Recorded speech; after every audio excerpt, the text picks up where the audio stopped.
Welcome, everyone, to Shedding the Corporate Bitch, the podcast that helps transform corporate executives into powerhouse leaders by helping them shed the challenges and overwhelm, as well as the fear, insecurity, self-doubt, and negativity holding them back from creating the riches in their work and life they deserve. I'm Bernadette Bose of Ball of Fire Coaching, and today our guest will answer a question many women ask themselves. How can I succeed at work and life, especially when I have children and family? My guest today is Sohee Jun, Chief Inspiration Officer and founder of SJ Consulting and a best-selling author of Mommy Tracked: How to Take Authentic Risks and Find Success on Your Terms. Welcome to the show, Sohee. Thank you, Bernadette. Ooh, this is going to be good. I am very excited to talk to you. Well, and we're going to get to your book in a minute because I think that's awesome in itself, let alone the conversation that we're going to have about how women rise and succeed in work and life. Yeah. So help our listeners and our viewers learn a little bit about you before we dive into all of that conversation. Oh, absolutely. So I am a leadership coach to highly ambitious women and emerging leaders, and specifically working with creatives. And I've been doing this work for over 20 plus years, having had a lot of my work in internal and corporate of different industries, entertainment, media, startups, finance and engineering. I've kind of done all of it in terms of industries, and have had my own firm for the past 5 years, specializing as a leadership coach and leadership development expert. That's a best-selling author. And a best-selling author of Mommy Tracked, and we will talk about that. Where would you say your sweet spot is when it comes to the work that you do? It is that intersection of women that are at the VP role and they want more, and they want to be able to, own whatever their unique definition of success is unapologetically. And that has a lot to do with what you named up front, Bernadette, which is like, okay, where are we playing small? How are we showing up not in the ways that we want to? How do we amplify our unique strengths in whatever arena we want that to be in? Right. So, yeah. Yeah. Okay. So a lot of our viewers and listeners who are corporate professionals, they're going to sit there and go, well, wait a minute, Sohee. VPs, they're at that level because they are already there. They already have that confidence and so forth and so on. How bogus is that? So bogus. Not too long ago, I read a book by my dear friend, Marshall Goldsmith, called What Got You Here Won't Get You There. Right. And I think that that's so true about women in particular. There are certain things that will get you to a certain level.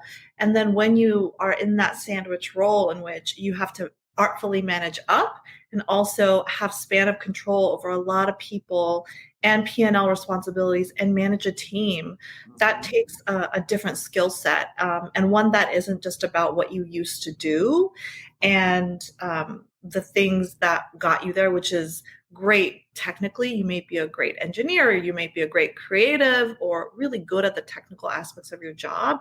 Right. But at that level, when you want more, it takes different skill sets and things that they haven't probably thought about in terms of, and especially presence too. Right. And at the same time, because the one comment that you said that made me kind of react that way, is the fact that it isn't just hard skills or presence, but it's also mindset. It requires an even more, if it's already evolved, it needs even a more evolved mindset. Is that what you're saying? Yes, Bernadette, you're so great at picking that up, because the coaching that I do and the underpinnings, what I call the foundational work, is all about the mindset, and I call it the inner game. And I have this that I write about called the inner game of leadership, which is, at the end of the day, if we want to be radically authentic in our leadership and how we show up in the world for our teams and for the people above us and around us, then we have to do the sometimes hard work, but really pays off later, or, in the near term and later, of the inner work, which is all about mindset, emotional intelligence, the extent to which you're self-aware And then how you leverage your self-awareness to really build relationships in the workplace. Right, right. Yeah. Yeah. And doesn't it come down to, I love woo woo words like emotional intelligence, but, but doesn't it really come down to confidence and boldness and, self esteem? I mean, yes, emotional intelligence is that self awareness, but that self awareness is helping you create a foundation of real confidence and boldness and belief in yourself. Is that a fair assessment? So there's a little bit of a distinction, which is I say those are the outcomes, right? The self-confidence and how you portray yourself and what people see, whether you appear confident to them, that's the outcome of the Okay. inner work and self-awareness. Okay. So without doing that piece of understanding what your triggers are, where your gaps are, how you want to be perceived, and is that being amplified? What's your unique strength and how are you leveraging that? Without that awareness, the inner work, right? Emotional intelligence, self-awareness, all of those catchphrases, Love then that. the outcome won't match. Yeah. Yeah. And so are you often surprised that when people have big titles and they have big offices and they have big paychecks, yet they lack heavily, seriously, that self-awareness and therefore those outcomes? Yeah, I don't know if at this point in my career I'm surprised so much as it shows up in different ways. So that might be, if anything, the nuanced piece of it where I'm like, oh, okay, this is how it's showing up for this leader or executive or manager. Right. And it's really about how, that they're not able to align their intentions in terms of how they want to show up and how it's perceived by others. So in doing this work with leaders at all levels, and in particular with creatives as well, one, I love working with creatives because it's like they don't really realize they're in a leadership role. It's like, oh yes, when you have people that you manage, you are by title a leader, and all that stuff. So Right. it's helping people really get aligned in terms of their intentions and their actions. Yeah. And define creatives for us, because someone might be out there or they may know somebody out there, but they call them something else. How are you defining creative? Yes, in addition to helping women, if they're in the creative space, like art directors, producers, film, supervisors, animation directors. I live in Los Angeles, based on Los Angeles, so have really done a lot with the creatives, and by that I mean film, media and entertainment, that space, production. Okay. Yes. Okay. Awesome. Yeah. Awesome. No wonder I kind of related to you the minute I saw you. We could talk about my film and media and entertainment piece of my world at another time, but that's awesome. And that's what I really wanted to understand is kind of what space of those creatives that you're working in. Yeah. So what do you find to be the greatest challenge that they are having, especially when it comes to that self-awareness, to where then they get that outcome that they're looking for?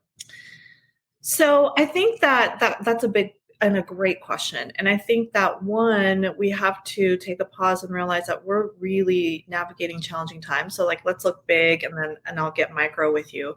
The world that leaders are in, whether you're female or creative or whatever, we have to just say that and recognize and put words to the fact that we've all been navigating some really challenging times. So I say that to say that leaders in general have it really hard in some ways, given the complexity and the rate in which change is happening, unlike any other time that we've been in, right? We've all collectively experienced trauma and had to navigate things in really rapid form without knowing, without a North Star, kind of just making it up as we go.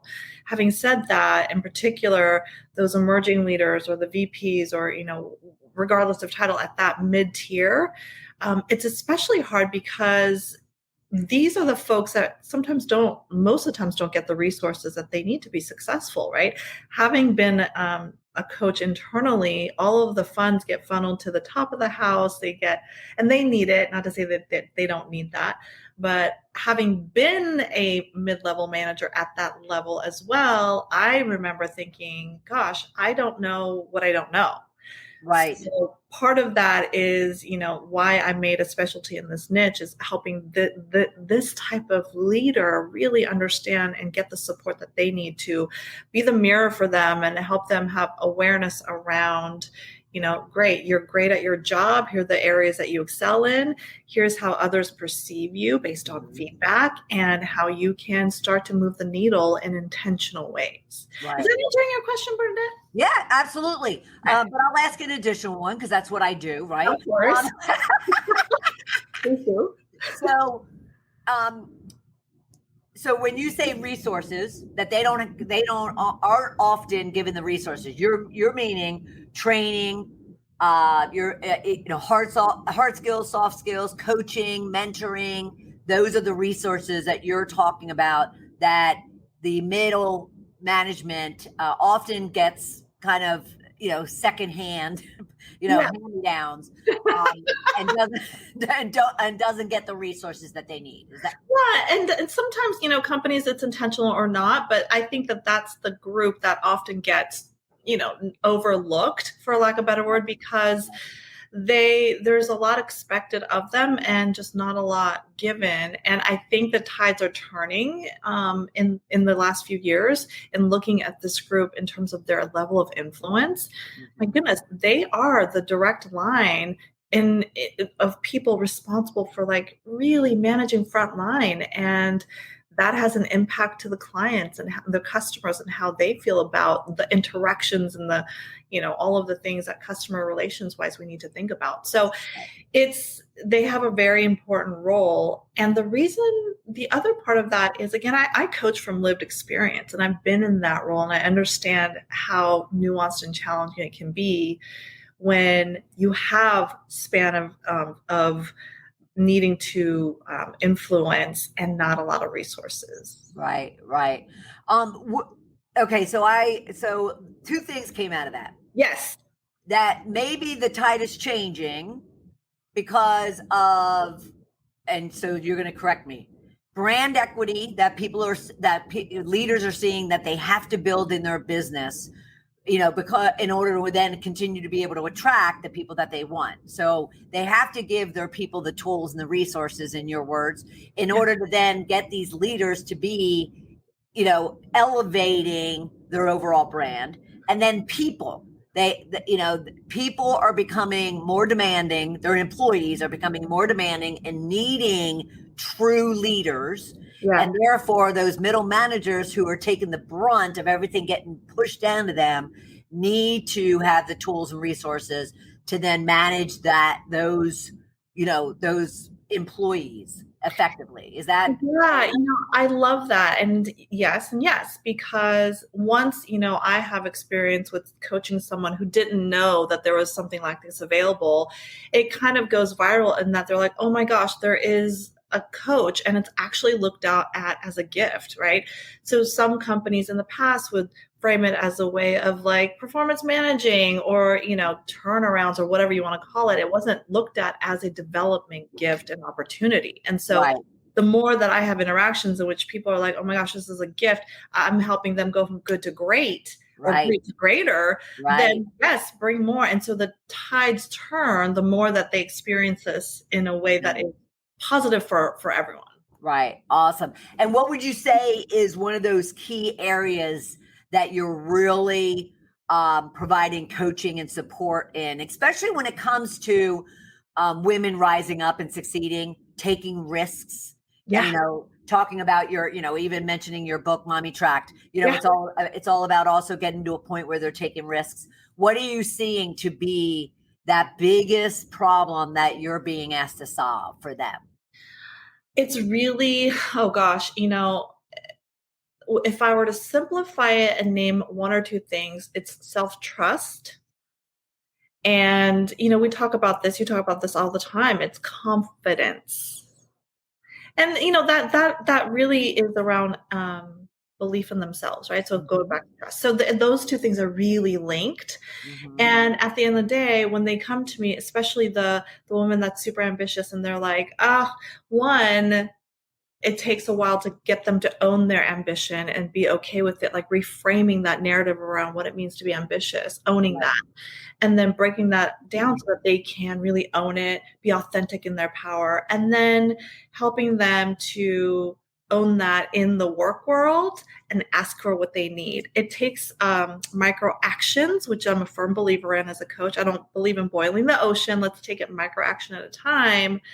And once you build success, go from there. But that takes trust and self-belief. It's a cycle. Yeah, sure. It's not like all of a sudden you're learning something and you're going to gain this confidence and you're going to keep going straight. It's almost iterative. Is it? It is absolutely iterative. I love that. And, it's this notion that confidence is built through action. So confidence is not built through mantras. It's not built through things that you say to yourself. I mean, those things help, right? That's all part of mindset. Right. It's also really core piece of action. You got to take the action, iterate, learn from it, keep going. And that is what allows you to build the confidence. It's not sitting here just, thinking about it. Yeah. It's proving yourself right or wrong, failing fast or succeeding fast. Yeah. Or slow. But it is building that confidence. Yeah. And, I love what I share in coaching is around the reframe of failing. Failing is really just a data point. If you take the words out of it and kind of how we pack up failure or what it's traditionally been looked at as, and reframe it as data points. Okay, so that didn't work. So what about that would I change or do differently going forward? Did it work for me? What worked? If it didn't, where can I make shifts that would get me more aligned to where I want to go? Yeah. Define micro actions that you mentioned. Yeah. Give us an example, if you will. Yeah. So typically what overwhelms clients is when they think about any type of change, they like go big. And I know I've done this in the past, so I'm speaking from experience as well, but like, oh my God, I have to make change, right? Think of like anybody that wants to like make diet changes or anything like that. I'm taking a generic example. Right. But the reason why it overwhelms people and they don't take action is they go big in their head. It's kind of like a human tendency, a neurological, biological thing that we do. And what I know works and is more successful than going big and thinking about boiling it all into one thing is teasing it apart. So how I define it is, what is the next best action based on what you know now? Get quiet, get centered, what feels in your intuition like the next best action, and go take that step. Right. Don't think about a year from now. Don't think about, like what are the 10 steps that are going to get me to my North Star vision. But okay, step back. Again, tap into what is your intuition telling you about the next best step based on what you know. Then do that. And do that consistently over time. That is what amounts to success. Yes. Consistency over time. Love that. Love that. So, people are going to still have their big goals, and you probably as their coach are setting those big goals, but then you're like, okay, but we have that as our target. Now let's get focused right here, right now on what needs to happen next. Exactly. That's the piece that is most often missing for people in terms of the action steps, and where people have shared with me as their coach that was the most valuable thing is not only helping them define the success that is true for them and what that looks like, but then let's actually peel that back and talk about micro actions in a way that it's achievable and doable. Right. And that's the missing link. And when you look at why people don't achieve what they want to, whether it's a career goal or writing a book or whatever that is, they're not able to break it down into really actionable pieces done consistently over time. Bernadette, I cannot say this enough. And if like anybody is hearing me, it's like that. That is the secret to success. Micro actions done consistently over time. Love that. Yep, I agree. Because oftentimes, don't you find that your clients are they're biting off so much, and then when they can't accomplish it, they start doubting themselves, and they start getting insecure, and then all of a sudden that goal is gone. Yeah, exactly.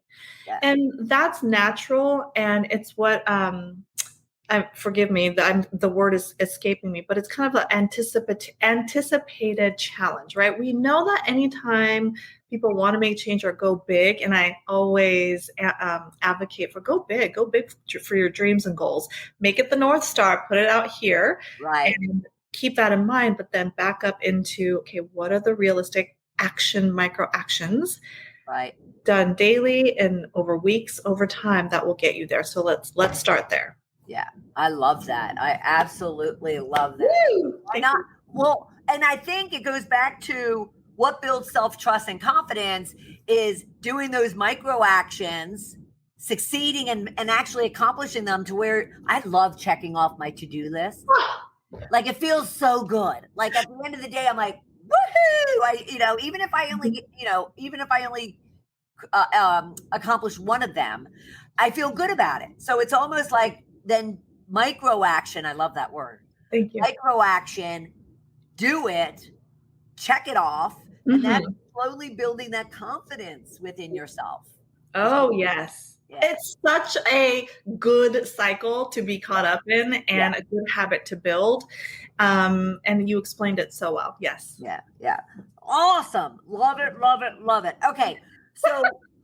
So from all the years that you've been doing this, Yes. what would you think are the blockers? What are those things blocking, women from being successful and being able to rise up? I think we've already covered the mindset piece, but it really is that, right? So barring mindset, I think it's the fear around taking and making changes. And that's a part of mindset, but what I think I see the most often is when there's fear blocking them from being really truthful about what they want and desire. Yes. Yeah. And then secondarily being fearful that if they get it, they might get it. I have a fear of success, Sohee. I don't have a fear of failing. About this. I don't have a fear of failing. I don't see failure as a negative in any way, shape, or form. But fear of success scares me. Do you know how often this is not taught? I mean, okay, let me put this in a different way. This is the thing that's not talked about. Right. Right. It's true, people, and I've seen it in so many women, especially ambitious women, oh my God, what if I get it? What if I do make the C-suite? Do I belong? Do I want to be there? I do want to be there, but then will I belong? Will people see me in the way that I want to be perceived, right? Fear, inner critic. And it's interesting because when I back up into that, there is like typically an anxious overperformer that got you there. Yeah. We're anxious about it. We're highly achieving, anxious people. Absolutely. Absolutely. And so we have these audacious goals, big goals that I advocate for all women. Do it, dream big. And then there's this huge blocker of the fear. What if I get it? And people find out that I'm not who I say or think or whatever it is. Right. Yeah. Or just what will that success mean to my life? Like what changes is it going to bring about? Is it going to require me to move? Is it going to require me to, be on the road and I don't get to see my family as much? Is it going to require me to, whatever the case might be? So that's what I fear. Yeah. I don't fear that I'm going to be doubting myself and that I am not worthy and deserving. I fear that, when I do achieve what I want to achieve, that it is going to completely turn my world upside down. And, so speaking of LA, I mean, one of my goals is all about my screenplays and whatnot. Yeah. And I don't want to move to LA. I don't want to, do certain things or whatever the case might be. And so all of a sudden I'm just like, maybe I'll stick my screenplay back in the drawer, Won't even do it. I know. So anyway, but I mean, those are really great examples of just how we get in our own way. Well, and then you shared a great example here, Bernadette, of how we go big. Oh my God, if I get it, I have to move to LA and blah, blah, blah, blah, blah, blah, blah. that might be true. And what else is true is that we're here in this moment. So like, Right. let's take a deep breath. Yeah. And then what, in honoring that goal and that dream, what is the next best step? Forget about all the things that could happen. Right. Let's Right. ground ourselves in reality. And then what is the next best step? Because the trust comes in the actions, and then it's also a belief that as things come up, you will be able to handle it. Mm-hmm. Mm-hmm. And so you can't uncouple the mindset work with the actions. Right. Right. Oh, I love that. Wait. That's huge. You can't uncouple the mindset work and the actions. Ah! Quote. So Sohee Jun, please quote it all over. Yes, yeah, it's no, true. it is. It's absolutely true. And I see it too as the fact that you're not going to take any action if you have a weak mindset. If you haven't done the work, the inner work, as you call it. If you Thank haven't you. done the inner work, then you're not going to take the action. Uh-huh. Mm-hmm. And or if you take the action, it's going to be half-assed, and it's not and it's not going to be as rich as it can be, and kind of as big as it can be in order for you to move forward. Is that a fair assessment? There's nothing more, the word is, there's nothing more amplified than going all in. Like, I'm a firm believer of energy, and what you focus on is what grows and what amplifies. So if you half-ass it, you're going to get half-assed. Right. So do yourself a favor. If you're going to go in, like, double down on yourself. Yeah. What I love that. Double down on yourself. I'm scribbling notes, everybody, for those watching and wondering what I'm doing. what I say to folks is, what would it look like if you 100% trusted yourself?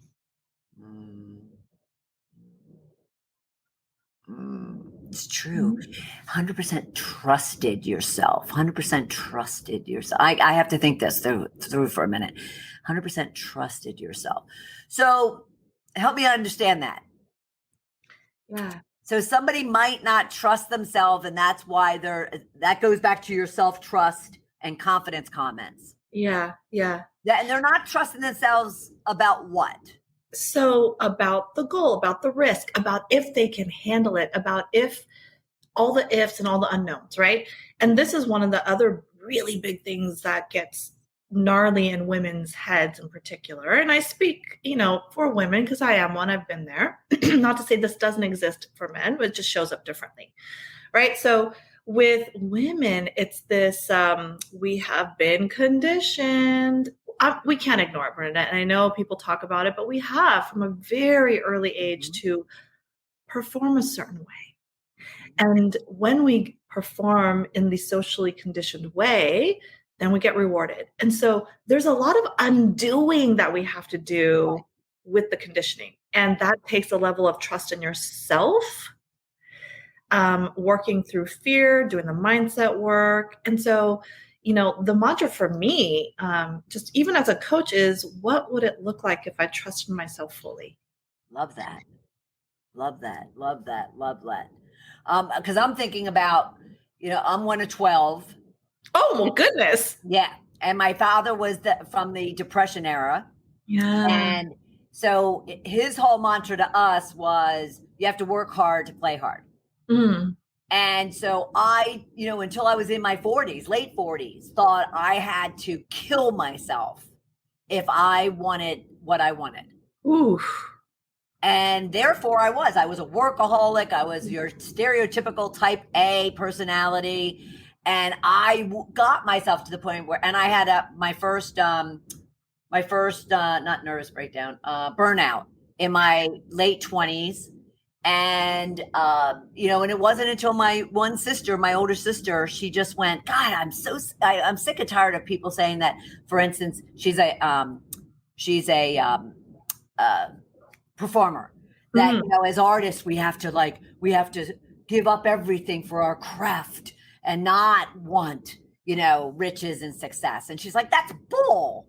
She said, we don't have to kill ourselves and give up everything that we have materialistically or intangibly, in order to have what we want. And that's what I'm hearing from you when it comes to this aspect is we have to reframe those beliefs we've been told. Yes. And realize that we don't necessarily have to be killing ourselves for success. Oh gosh, I love that story, Bernadette, because I think that people in the work that we do have probably, I'm generalizing, but more of us than not have probably experienced that type of burnout as well, because we're in service of people and we want to give. And so that leads to burnout for many of us, right? Especially women, right? Especially moms. I have 3 kids and I added a dog to the mix. That's a whole nother podcast, but yes, it is. I know what it looks like as well to be burnt out, working, workhorse, performative, getting the accolades, feels good until my body's like, no, you can't. I burned the candle in, like, if there were 4 ways, I would have burned it all, right? And it was a big flame. And I remember my kids were pretty young. Oh gosh, maybe 2, 4, and 6, or 2, 4, and 7, something like that, where I literally was working maybe 60 hours a week or more, managing a large team internally, overseeing the domestic strategy for org development and change. And then I was like, sounds like a good idea to be my daughter's soccer coach. I'll take on one more thing because, let's do the balance thing. So, and also, by the way, I have a very allergic reaction to the word balance, and I have a different reframing on that. We could revisit that. And I sat on the couch one morning. My kids flanked around me as I came in from groceries, and I talk about this in the book, Mommy Tracked. As I came in from groceries, done with soccer and all the things, and I literally, my body went to sleep sitting up. Like, I didn't even know. I was just like, and the only reason why I knew that happened was like my ex-husband took a picture of me, like fully out, and that for me was a sign. I was looking at myself. I'm like, funny to some, but really a turning point for me that I had to change. I wasn't showing up at all authentically in any way that I wanted to, or relishing the moments of current moments that were bringing gifts that I was missing. So it was just, for me, a huge sign that something had to change. So I get that. Yeah, that's wow. Now that's a powerful story. That's a powerful story. Speaking of which, yes, I definitely want to hear about Mommy Tracked. So your book, Mommy Tracked: How to Take Authentic Risks and Find Success on Your Own Terms, or terms free. I'm sorry. And they can download a free chapter called How to Define Your Values. So I'm going to break this in 2. Yes. First off, I want to know kind of what was the motivation to write the book. Mm-hmm. And then we'll talk about this particular, because I love this particular chapter subject. So we'll talk about that. But what really motivated you to write this book? It was really from my lived experience, where one of my team members and I were having a conversation, and she was like, this is what you need to write about. Because we would diverge from our one-on-one topics to like talking about life and kids and all of this stuff. And she was like, that's what you need to write about. I'm like, what? She really was like, hello, how do you do the mommy thing and still have ambition and still get what you want to do? And I was like, again, everything that I do is from a place of lived experience, because that's how I feel that I'm best in service. Right. And it's that, I tried it. I tried all different things, from off tracking to on ramping to part timing to all the things, in order to define what success looked like for me. Now, please do not misread the title. It's not just for moms. It's really about, as a woman, what do you want? If it's you want to be in the C-suite, let's go get it. Let's talk about how to get that and do it unapologetically. Yeah. Which is key. Oh, yeah, right? And if it's you want to have more creativity in your life, let's talk about that. It doesn't even have to be about changing jobs per se, but what is it that is going to be additive in a meaningful way for you to really enjoy and be integrated in your life? Do you find women have a hard time defining for themselves what success is, what they truly want? No, Bernadette, I love that question. And I don't know if you're asking because you know the answer too, but I say no, they don't. They don't. Oh, they don't? It's okay. So let me phrase it this way. They know it. They just have to own it. Right? But when you say they have to own it, are they just not willing to acknowledge it for some other reason? Yes. Because of the shoulds. Oh, but I should be doing this. Oh, but it doesn't, my friends, my family, all the people that they want to socialize their decisions and get approval from and get the okay from. We're, as women, there's a part of us that's biologically wired to get communal. Okay. That's what makes us great connectors, many of us. Yeah. And part of that comes with like, Bernadette, what do you think I should do? What do you think I should do? What do you think I should do? When really they know what they want to do. It's the fear of being perceived a certain way, of what if I actually get it? That means I have to do the giant changes, going big, right? It means that I might disrupt the norm for my kids or my partner, and that would be too hard. Okay, but they know. So they know. They know. They get quiet and centered in their, like, what their intuition is telling them. And oftentimes we're so far away from our intuition. It's like, let's slow down. Yeah. Let's get quiet. Let's reflect on some key questions. And they know. And is that why they're also apologizing for it and not being unapologetic? Yes. First of all, tip number 1, don't apologize. True. It's true. It's true. There was, just a side tangent to that, there's a story where there's a colleague of mine who led everything with, oh, I'm so sorry. So sorry. I said, you don't have to apologize. It's okay. Take out the apology and go from there. Right. So, I mean, it's so ingrained in us in that way. So there's a lot of undoing. Yeah. Yeah. And then, okay, so I wanted to make sure I talked about that or asked you about that. And then I definitely want to ask for your take. You got excited when you said you have a take on balance.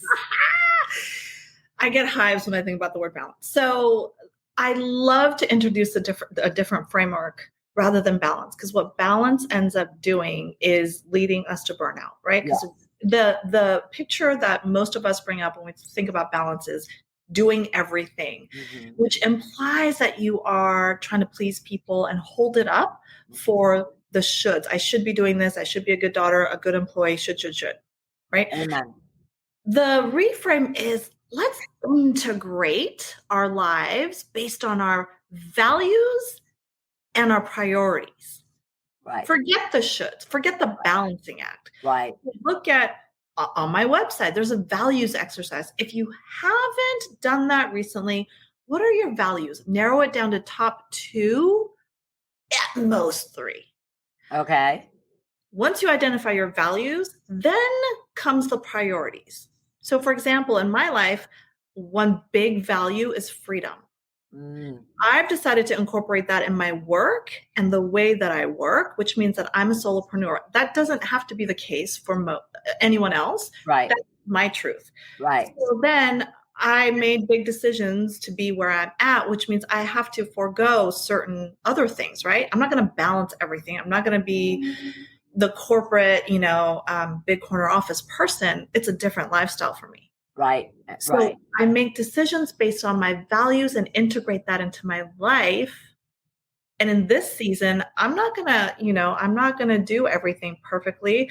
I'm not going to cook all the meals because that's just, something I think I should do. It's really, what are my priorities? Okay, my priority is freedom, and I want to be with my kids in the moments that matter. Those 2 things. Okay, that means I'll be at their, open house night, but I won't be at all the things. Right. So making key decisions that feel aligned to your values, letting go of the rest. Yeah, that's awesome. Well, speaking of values, I love it. Speaking of values, folks can go to your website, soheejunphd.com, and they can download one free chapter, which happens to be how to define your values. So share with us a little bit about that. Yes. So not only is that chapter for free, I also have the values exercise so they can do that in parallel.